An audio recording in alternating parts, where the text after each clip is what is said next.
Assalamualaikum warahmatullahi wabarakatuh. Nama saya TB Rizky Indah Fauza. Saya mahasiswa semester 4 dari kelas MPIE 4A2 dengan nomor induk mahasiswa 19.03.02.739. Baik, di sini saya akan melakukan menguji ANOVA, di mana ANOVA ini untuk menguji lebih dari 2 kelompok.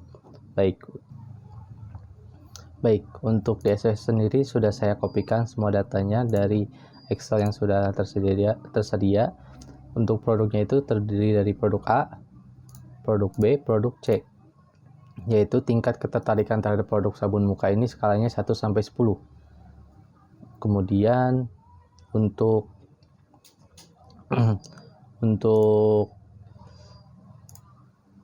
data-datanya semua saya sudah kopikan.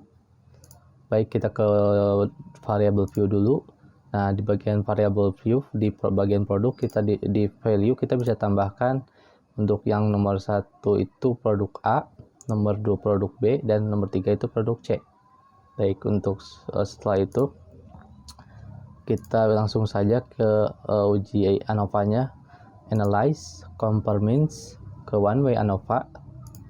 Kemudian kita pilih respon di bagian dependent, dan juga faktornya itu kita di bagian produk.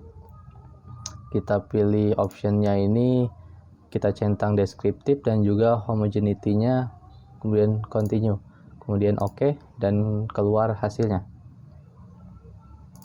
Untuk hasilnya kita bisa lihat bahwa untuk min produk A itu 4,5, produk B itu 6,2, 667, untuk produk C 8,0333, dan untuk total dari min ini, total dari semuanya yaitu 6,2889.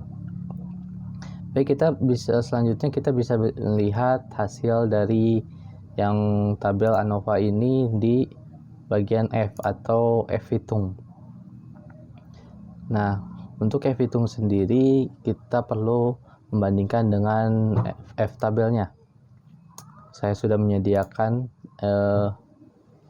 di sini distribusi F-nya, yaitu kita lihat terlebih dahulu. Di sini DF-nya kita ambil 2 karena menurut data. Kemudian kita ambil ke sini, kita ambil yang 2, terus kemudian kita pilih yang penyebutnya 88. Karena 90 kurangi 2 yaitu 88, yaitu sekitar 3,10. Maka jika kita bandingkan dengan F hitungnya, maka F hitung lebih besar daripada F tabel, yang artinya H0 ditolak, yang artinya bahwa terdapat perbedaan antara produk A, produk B, dan produk C. Seperti itu untuk hasil yang pertama. Nah, selanjutnya kita akan menguji regresi atau uji regresi. Itu ada 2. Yang pertama yang akan kita lakukan adalah uji regresi linear sederhana, yaitu yang pertama yang perlu kita lakukan adalah tentunya menyiapkan datanya. Langsung saja kita ke analyze, caranya itu, kemudian ke regression, ke linear. Nah, muncul seperti ini. Di atasnya ini yang dependent, kita pilih yang distance, kemudian yang speed kita masukkan ke independent. Kita pilih statistik, pilih confidence interval, continue, ininya sudah, kemudian OK.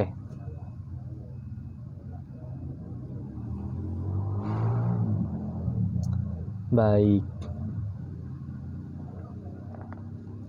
setelah muncul datanya atau setelah muncul outputnya dari hasil kita yang tadi lakukan, pertama kita lihat di kolom yang bagian koefisien yang bagian B. Nah, di sini kita bisa menentukan model dari regresinya. Saya sudah menulisnya di sini. model regresinya, yaitu Y sama dengan A ditambah BX. A nya itu dari mana? A nya itu kita pakai yang output yang ini, min 17,631, min 17,631, kemudian ditambah B nya itu dari 3,934. 3,934 ini kita tulis di sini 3,934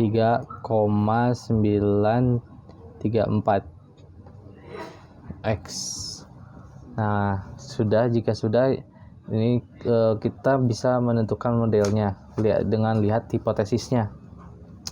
Kemudian setelah itu kita uji dua pihak, yaitu kita lihat di ANOVA. Tabel ANOVA-nya kita lihat di F hitungnya, yaitu sekitar 91,613. Kita bandingkan dengan F tabel.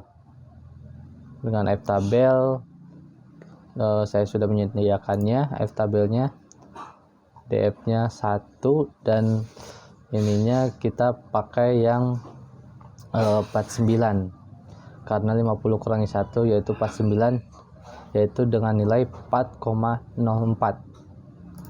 yang artinya F hitung lebih besar daripada F tabel. Maka H0 ditolak. Jadi artinya terdapat pengaruh yang signifikan antara variabel bebas dengan variabel terikat. Kemudian kita lihat juga F hitung atau 91,613 dengan signya. Signya ini 0,000, dimana F-nya lebih besar karena 91,613, yang artinya H0 ditolak dan variabel terdapat pengaruh yang signifikan antara variabel X dan juga variabel Y.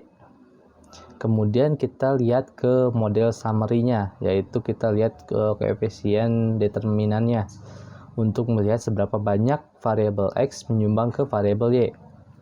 Jadi kita lihat di R-square-nya ini 0,652, yang artinya 65,2%, dimana untuk variabel distance-nya itu menyumbang sekitar 65,2. Maksud saya untuk variabel speed-nya ini menyumbang 65,2% kepada variabel distance-nya, dan sekitar 35%-nya itu dipengaruhi oleh faktor-faktor lainnya yang bersifat random, seperti itu.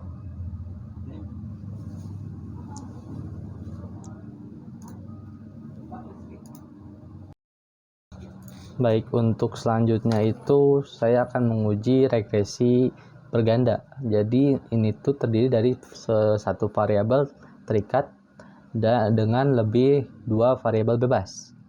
Nah, untuk selanjutnya saya sudah menyiapkan data di SPSS. Kita langsung saja ke analyze, regression, linear. Untuk dependennya kita pilih yang salesnya. Kita salesnya masukkan ke dependent, dan untuk YouTube kemudian Facebook dan newspapernya kita masukkan ke yang dependent.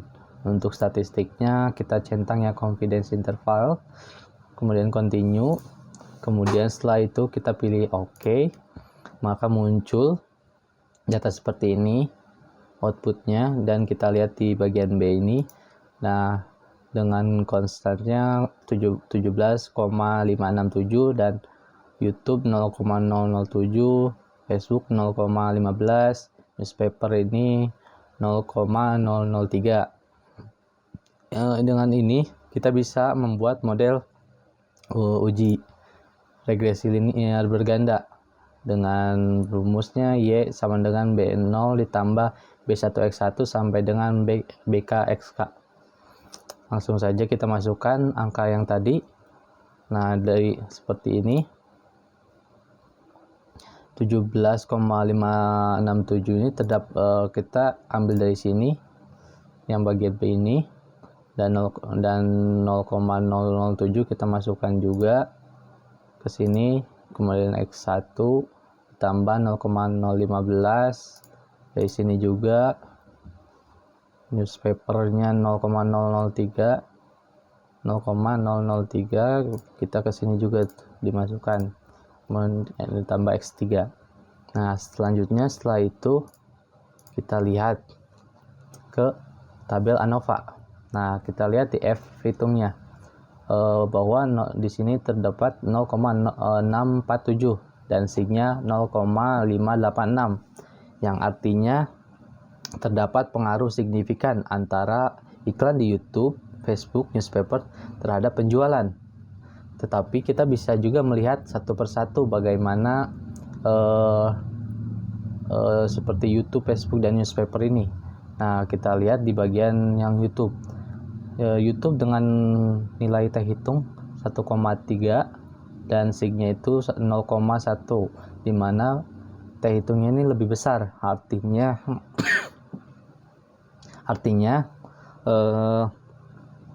memiliki pengaruh yang signifikan terhadap penjualan. Selanjutnya itu yang Facebook.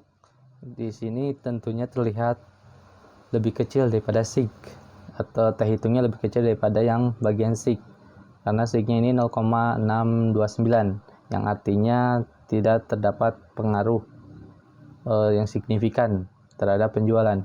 Untuk yang newspapernya juga sama seperti yang Facebook, yaitu T hitungnya lebih kecil daripada yang SIG, yang artinya tidak terdapat pengaruh yang signifikan terhadap penjualan. Tetapi untuk keseluruhan ini F hitungnya itu lebih besar daripada SIG, yang artinya terdapat pengaruh yang signifikan terhadap salesnya. Baik, untuk selanjutnya ini kita bisa melihat seberapa besar sih untuk yang disumbangkan dari variabel X ke variabel Y-nya. Kita bisa lihat di model summary-nya, di ini terdapat nilai di R square-nya terdapat nilai 0,010 atau sekitar 10%. Jadi untuk variabel newspaper, Facebook, dan YouTube-nya hanya menyumbang 10%, sedangkan menyumbang atau mempengaruhinya hanya sekitar 10%, sedangkan 90%-nya itu dipengaruhi oleh variabel lainnya yang bersifat random. Demikian yang bisa saya sampaikan, kurang lebihnya mohon maaf. Wassalamualaikum warahmatullahi wabarakatuh.